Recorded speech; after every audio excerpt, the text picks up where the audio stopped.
한 주간 동안 주 안에서 평안하셨습니까? 네. 오늘이 5월 첫 주일입니다. 5월에는 여러 가지 행사들이 많이 있지요.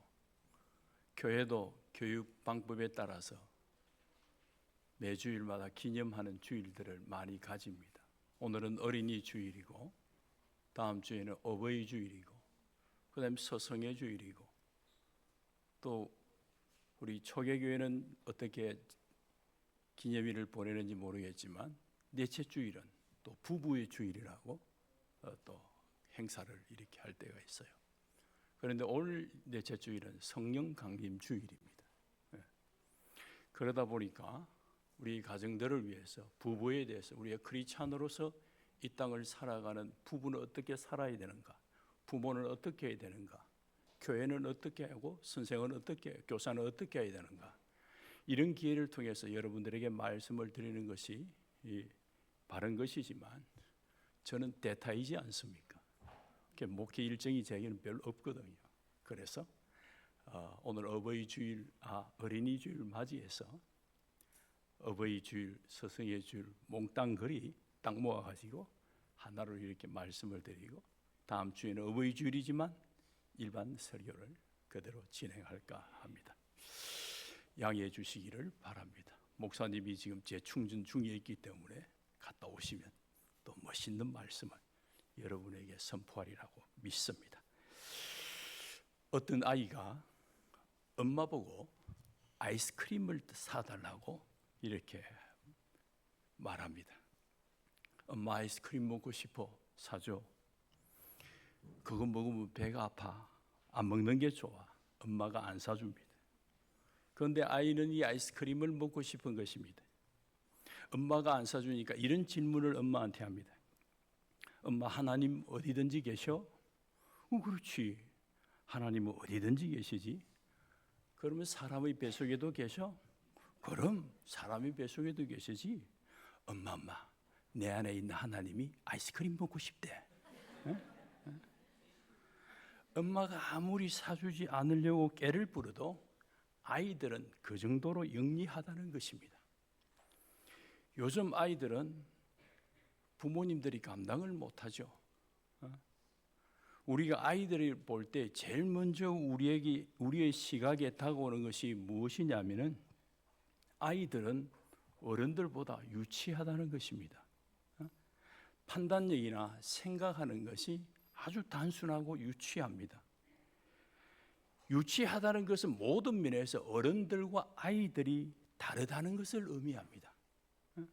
그런데 다르다는 것은 전혀 문제가 되지를 않습니다. 오히려 아이들이 어른과 같다는 것이 문제일 때가 많습니다. 어른들의 생각에 아이들이 미치지 못하고 어른들의 기대와 어른들의 행동에 미치지 못하는 아이들의 미숙함을 보고 우리는 절망할 때가 있지 않습니까? 영어의 different와 원롱은 그 의미가 완전히 다릅니다. 다른 것과 틀린 것은 그 의미가 다르다라는 것이죠. 우리가 다르다고 하는 것 때문에 아이가 희망이 없고 안 된다는 것은 아닙니다. 우리의 아이들이 비록 미숙하고 어른의 생각에 미치지 못한다 하더라도 틀린 것은 아닙니다. 아이들이 미숙한 것은 얼마든지 성숙해 갈 수가 있고 얼마든지 우리에게 희망적일 수 있습니다. 요즘 우리 교육 현장을 살펴보면 우려하는 것들이 여러 가지가 있는데 그 중에 하나가 무엇이 있느냐 하면 이것을 위해 저것을 버린다라는 개념입니다. 이것도 얻고 저것도 얻는 것이 필요한데 이것을 얻기 위해서는 저것을 버려도 좋다는 이런 방법론이 오늘 우리 입시 제도에도 있고 교육계에도 있습니다. 그 방법론 중에 하나가 눈에 보이는 시각적 효과를 얻기 위해서 취하는 태도인데 그것을 성경에 비추어 보면 성경은 그것을 배격하고 있습니다. 성경에 보면 어느 날 바리새인들이 예수님을 찾아옵니다. 예수님께 이런 말을 합니다. 우리는 11조도 하고 금식 기도도 합니다. 이걸 자랑 삼아 예수님께 이야기했습니다. 그때 예수님의 대답은 무엇이냐면은 이것도 행하고 저것도 버리지 말라는 것입니다. 즉 11조도 하고 금식 기도도 하고 아울러 의와 인내도 실천해야 한다는 것입니다. 다시 말하면 예수님은 형식도 가지고 의미도 가지고 틀도 가지고 내용도 가지라는 것입니다. 우리가 아이들을 가르칠 때 언제나 원칙을 지키면서 이해해 줄 것은 이해해 주는 그런 교육의 한계가 필요합니다. 원칙을 양보하든지 원칙을 타협해버리면 안 되는 것입니다. 이해는 해주어도 원칙에는 엄격해야 합니다. 아이들의 길을 살려주면서도 저들의 무리한 행위는 책망을 하고 게으른 저들의 모습은 엄중히 경고해서 고쳐주어야 하는 것입니다. 그런데 주변에 보면 방법과 가정을 무시하는 결과주의가 판을 치고 있습니다. 가정이야 방법이야 어쨌든 성적만 좋다는 이런 결과주의가 우리 교육계를 오염시키고 있습니다. 이 시대 가정의 위기는 아이들에게 있지 않습니다. 부모와 가르치는 교사에게 있습니다. 그래서 부모와 교사는 아이들에게 권위와 존경을 잃지 말아야 합니다. 교육에서 가장 핵심 요건으로 다가오는 것이 바로 이 문제입니다. 만약에 교사가 권위와 존경을 잃어버리면 교육은 끝납니다. 부모가 권위와 존경을 잃어버리면 안 되는 것입니다. 그래서 가장 등한시하기 쉬운 핵심 요건이 부모로서 교사로서 권위와 존경심이라는 것입니다. 그런데 부모와 교사의 권위와 존경심이 어디서 나오는 것입니까? 자녀들이 볼 때 부모 세대가 가지는 권위와 존경은 어디서 나오는 것입니까? 오늘 우리가 읽은 한 절의 말씀이지만 이 말씀을 유추해 보면 그 의미를 찾아낼 수가 있습니다. 그 첫째로 부모와 교사는 도덕성이 깨끗해야 합니다. 부모 세대인 우리가 자녀 세대들에게 권위와 존경을 받기 위해 무엇을 가르쳐야 하는가? 첫째로 도덕성입니다. 깨끗한 도덕성을 가르쳐야 합니다. 지금 우리가 살아가는 이 시대는 어느 분야든지 그 안을 깊이 딱 들어가 보면 모두 도덕성이 무너지고 있는 현실입니다. 정치, 경제, 사회 모든 분야에 도덕성이 깨어지고 있습니다. 더욱 치명적인 것은 이 시대 도덕성의 권원이라고 할 수 있는 고등 종교가 타락하고 있습니다. 그 중에서 더 큰 비극은 기독교의 타락입니다.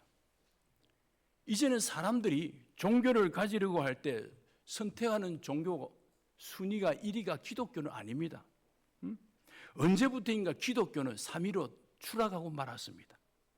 불교보다 천주교보다 도덕성이 못하다는 것입니다. 한때는 안 믿는 사람들이 예수 믿는 사람들을 두려워하면서도 존경했습니다. 가까이 하지 않으면서도 피로를 느꼈습니다. 그래서 그들에게 어려움이 생기면 꼭 교회와 믿는 사람들에게 찾아와 상담하는 일이 많았습니다.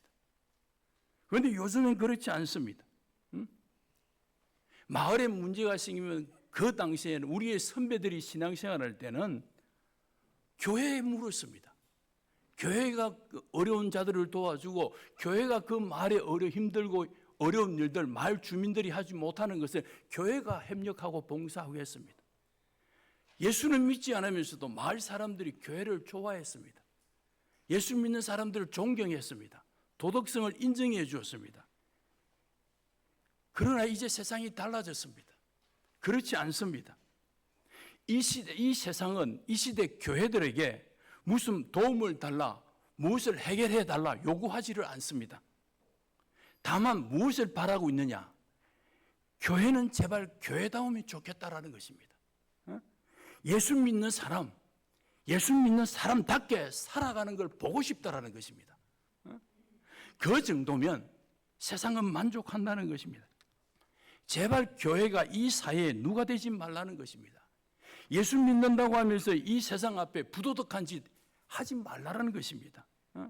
우리가 신앙생활하면서 가장 기본적인 도덕성의 점수를 받지 못하면 우리 믿는 성도들의 권위와 존경심이 치명적인 타격을 입게 되는 것입니다.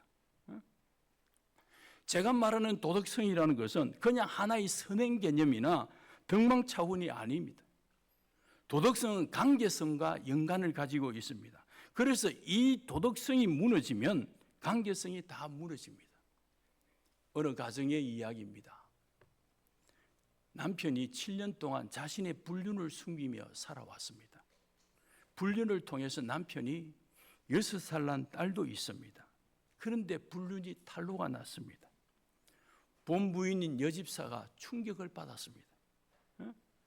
남편이 자신에게 찾아와서 용서를 구해도 용서를 해줘야 되는 줄 알면서도 용서가 안 되는 것입니다. 그래서 담임 목사님을 찾아갔습니다. 상담을 요청했습니다. 목사님, 내 남편에게 이런 문제가 있습니다. 그런데 그가 지금 나에게 용서를 구하는데 내가 용서해 줘야 되는 줄 알면서도 도저히 용서가 안 되는데 어떻게 하면 좋겠습니까? 라고 목사님께 물었습니다. 그때 목사님이 이렇게 말합니다. 집사님, 용서할 힘이 생길 때까지 기도해 보십시오. 집사님의 힘으로는 용서가 안 되니까 하나님의 능력을 입어야 용서가 되지 않겠습니까? 제가 볼 때는 남편을 용서해주고 서로 함께 사는 방향으로 이 문제를 정리해야지 극단적으로 가정을 깰 수는 없지 않겠습니까? 라고 말하면서 집사님에게 기도를 건면했습니다. 몇 달이 지난 후에 여집사님이 신앙의 힘으로 남편을 용서했습니다. 그러자 남편은 그쪽의 삶을 청산하고 딸을 자신의 호적에 입증시켜서 함께 사는 것으로 정리했습니다. 그런데 이제 정리가 다 되는가 싶었는데 그 후에 또 다른 문제가 발생한 것입니다. 본가에 있는 두 아이가 아버지를 보지 않는 것입니다. 식사도 같이 안 하려고 합니다.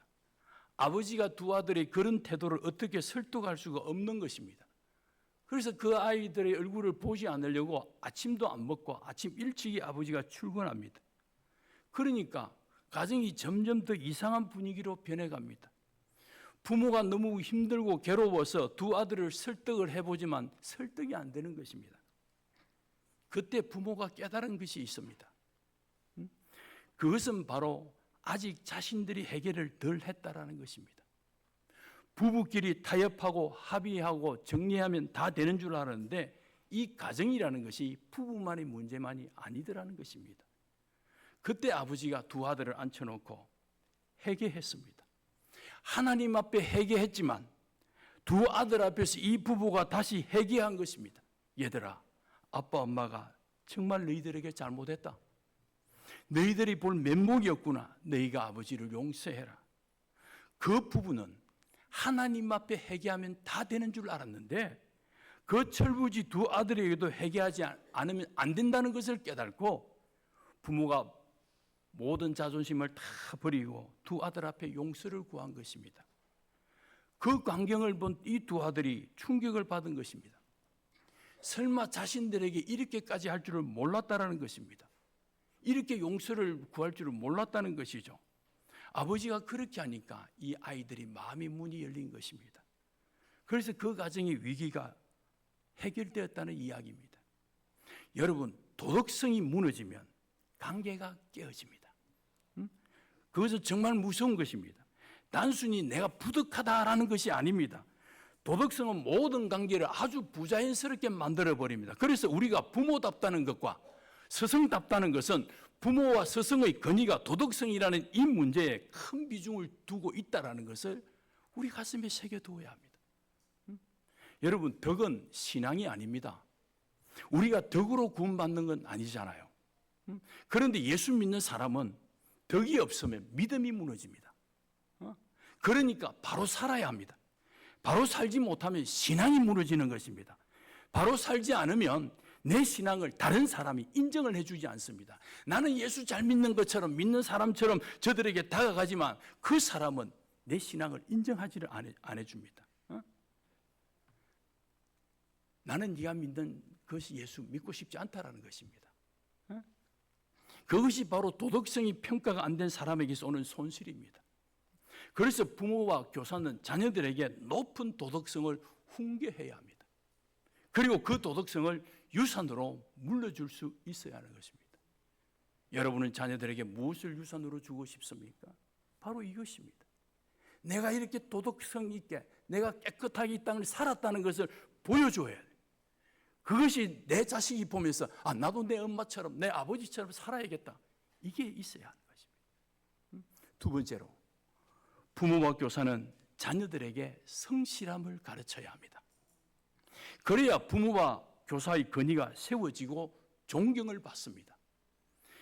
성실이라는 이 단어는 동양적인 말에서는 상당히 무게를 가지는 말입니다. 그런데 성경에는 이 성실이라는 단어가 잘 나오지 않습니다. 대신에 이 성실이라는 말 대신에 성경에 자주 등장하는 비슷한 말이 뭐냐면 정직이라는 말과 진실이라는 말이 자주 나옵니다. 그런데 이 성실이라는 말은 동양적인 덕을 강조할 때 많이 사용합니다. 성실이라는 이 성이라는 이 글자가 참 재미가 있습니다. 한자를 보면 말씀 언변에 이룰 성자가 정성성이죠. 성실할 때 이 성자를 씁니다. 그런데 한자가 기독교 문화를 배경으로 한 것은 아닌데 이 정성성자의 의미가 뭐냐면 말씀을 이룬다 그런 뜻이에요. 성실은 말씀을 이루는 것입니다. 그래서 성실함이란 정직과 진실을 말하는 것입니다. 이것이 앞에 있는 도덕성과 연관이 되지만 도덕성은 성실함의 열매인 것입니다. 우리가 정직하고 진실하게 살아야 우리에게 도덕성이라는 열매가 나타나게 되어 있습니다. 부모와 교사가 아이들의 인격 속에 이 성실함을 심어줘야 하는 것입니다. 그래서 우리의 자녀들이 나중에 좀 어른이 되어서 내가 내 부모로부터 나를 가르친 스승으로부터 정직하고 진실하게 내가 이 땅을 살아가는 것을 배웠다라고 고백할 수 있게 해야 되는 것입니다. 오늘날 우리에게 있는 성실하지 못한 돈, 성실하지 못한 명예, 성실하지 못한 성공, 그런 것들이 문제가 됩니다.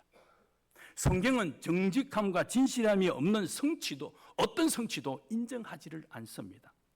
사랑하는 성도 여러분, 우리가 믿는 예수 그리스도는 결과주의자가 아닙니다.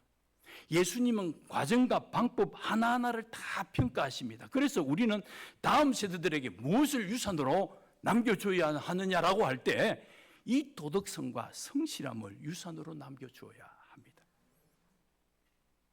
세 번째로 부모와 교사는 자녀들에게 믿음을 심어주는 신앙교육을 전수해야 합니다. 믿음을 심어주는 신앙교육이라는 말은 우리 자녀들이 믿음을 좌우명으로 삼고 평생 살아가는 사람이 되도록 가르쳐주는 것을 의미합니다. 믿음을 바로 가진 사람, 믿음 안에서 이 땅을 살아가는 사람은 그 삶의 질이 완전히 다릅니다. 우리가 잘 알고 있는 다윗은 이 블레셋 장군 골리앗 앞에서 당당했습니다. 두려움이 없었습니다. 강하고 담대한 모습을 비추고 있습니다. 그 당당함과 그 강함이 어디에서 나온 줄 아십니까? 믿음에서 나왔습니다. 그런데 우리는 지금 믿음을 자꾸 어떻게 사용하고 있느냐 하면 믿음에 대한 오해들이 우리에게 굉장히 많이 있습니다. 믿으면 다 된다. 믿으면 소원을 성취한다. 이런 방법으로 자꾸 믿음을 오해할 수 있는 상황으로 끌어들입니다. 그 대표적인 성경 구절이 빌립보서 4장 13절 말씀 잘 아시죠? 내게 능력 주시는 자 안에서 내가 모든 것을 할 수 있다. 예수 좀 믿는 사람이 집에 가면 다 이렇게 성구 팻말로 붙여져 있고 직장에 있는 사무실에도 가보면 거기에 늘 있어요. 참 좋은 말씀이죠. 저도 늘 즐겨 이렇게 암기하고 묵상하는데 능력 주시는 자 안에서 내가 모든 것을 할 수 있다. 그런데 여러분 이 13절의 말씀은 11절 12절의 말씀의 결론부라는 걸 아세요? 결론적으로 내가 인생을 살아보니까 내게 능력 주시는 자 안에서 내가 모든 것을 할 수 있더라는 것입니다. 바울이 이거 그러면 그 앞에 11절과 12절이 뭐냐? 내가 가난에 처해 보기도 하고 내가 배도 고파 보기도 하고 내가 찌질이 못 살아보기도 하고 인생 오해받기도 하고 정말 참 굴욕적인 삶을 살았는데도 그럼에도 불구하고 내가 믿음을 버리지 않으니까 내게 능력 주시는 예수 그리스도로 말미암아 인생이 달라지더라. 그래서 내가 느낀 것이 뭐냐? 내게 능력 주시는 자 안에서 내가 모든 것을 할 수 있다. 내가 배고파도 범죄하지 않을 수 있고, 내가 힘들어도 주님을 찬양할 수 있고, 내가 어려워도 살아갈 수 있다. 이 말씀. 믿음이 이런 거예요. 이게 믿음의 능력이라는 것이죠. 그런데 우리는 이 13절만 보니까 믿음에 대한 오해가 참 많이 생기는 것입니다. 믿으면 된다, 믿으면 안심해라, 믿는 자에게는 능치 못함이 있다. 여러분, 이 말을 우리가 입으로 쉽게 하죠. 그런데 이 말의 열매를 맺기 전에 배고파 보십시오. 힘들어 보십시오. 자식들이 힘들어하는데 먹을 게 없어요. 어떻게 하겠어요? 정말 하나님을 그때 사랑하고 주님 감사합니다 하겠습니까? 그때 하나님의 영광을 나타내겠습니까? 아니라니까요. 이 가정을 거죠. 그런데 우리는 말은 잘하죠. 집사님 믿으면 됩니다. 확실합니다. 미안한 말이지만 웃기는 소리 하지 마세요. 아니라는 거죠. 사실 믿음에는 그런 요소들이, 우리가 생각하는 이런 요소들이 있습니다. 그렇게 믿고 우리가 염려하지 않고 우리가 근심하지 않고 불안해하지 않는 것이 믿음입니다. 그런데 무엇이 문제냐면 믿음을 자꾸 그런 쪽으로만 가볍게 생각해 버리면요, 그 이면에 있는 믿음의 영적 신비를 깨닫지 못하는 것이죠.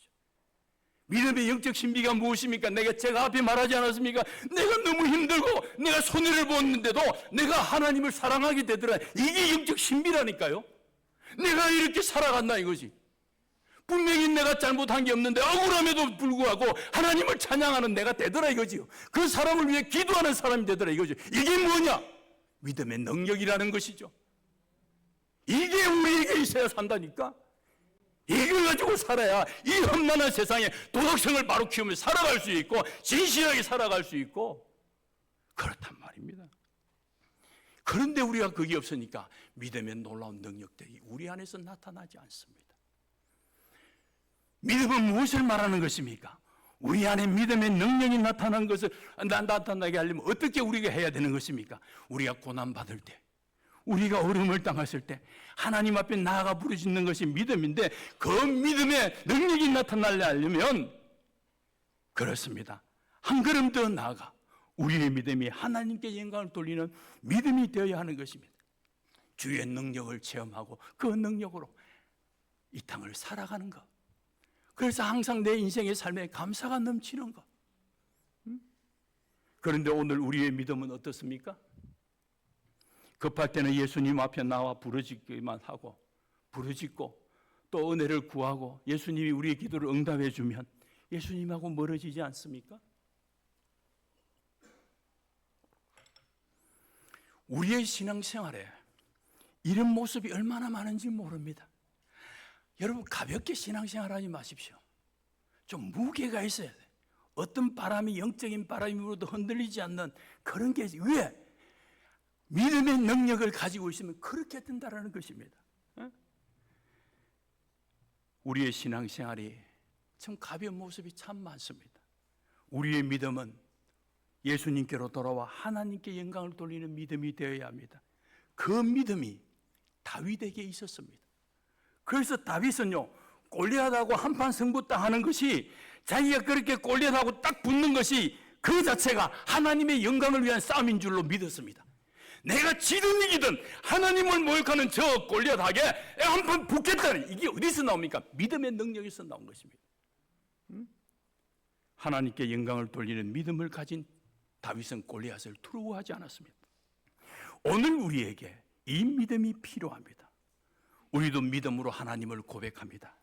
그러나 위기의 순간에 그 하나님이 얼마나 강한 하나님으로 내게 다가오시느냐 하는 데는 믿음이 없습니다. 우리가 신앙 고백을 할 때 하나님은 위대하신 하나님이신데 막상 위급한 내 삶의 현장에서는 아무런 힘도 발휘하지 못하는 그런 하나님이 되어버리고 마는 것입니다. 왜냐하면 내가 하나님을 그렇게 의지하지 않고 있기 때문에 그렇습니다. 그런 삶의 현장에서 하나님을 전적으로 의지하는 믿음을 가져야 하고, 그 믿음을 우리의 자녀들에게 전수해야 하는 것입니다. 오늘날 우리 교회 학교들이 여러 가지 교육 프로그램들을 많이 실행하지 않습니까? 그 다양한 프로그램의 핵심이 뭐냐? 믿음을 심어주는 교육이 되어야 합니다. 우리 아이들이 교회에서 많은 것을 배우죠. 좋은 것을 많이 배우죠. 앞에서 우리 율동하는 아이들 보시지 않았습니까? 저들이 잠시 후에 어른이 되었을 때 내가 초계교회에서 주일학교를 다닐 때 하나님께 영광을 돌리는 믿음을 유산으로 받았다라고 그 자부심으로 이 초계교회를 기억할 수 있는 사람이 되게 해야 하는 것입니다. 이것이 교회 교육의 사명이라는 것이죠. 오늘 우리가 어린이 주일을 맞이했습니다. 우리의 자녀들이 하나님의 말씀 안에서 깨끗한 도덕성과 정직과 진실을 배우며 예수 그리스도를 구주로 믿는 믿음을 가짐으로 하나님 앞에 쓰임을 받는 다음 세대로 세워져야 할 것입니다. 이를 위해서 먼저 된 우리 성도들이, 부모와 교사들이 하나님 앞에 거룩하고 흠이 없는 신앙이 되어 세워져야 하는 것입니다.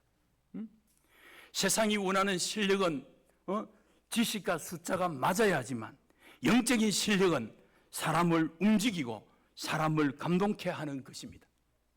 다른 사람에게 용기를 주고 다른 사람에게 복이 되게 하는 것이 우리 부모들과 우리 성도들과 우리 교사들이 가진 실력이 되어야 하는 것입니다. 이런 실력과 믿음을 가진 부모와 교사는요, 절대로 자녀를 노엽게 하지 않습니다. 자녀를 주님의 교양과 훈계로 잘 양육하게 되고 그들에게 권위와 존경을 받는 어른이 되는 것입니다. 이 시간 이 말씀의 역사가 어린이 가정의 달 어린이 주일을 보내는 우리 모두에게 충만하기를 주님의 이름으로 축복합니다.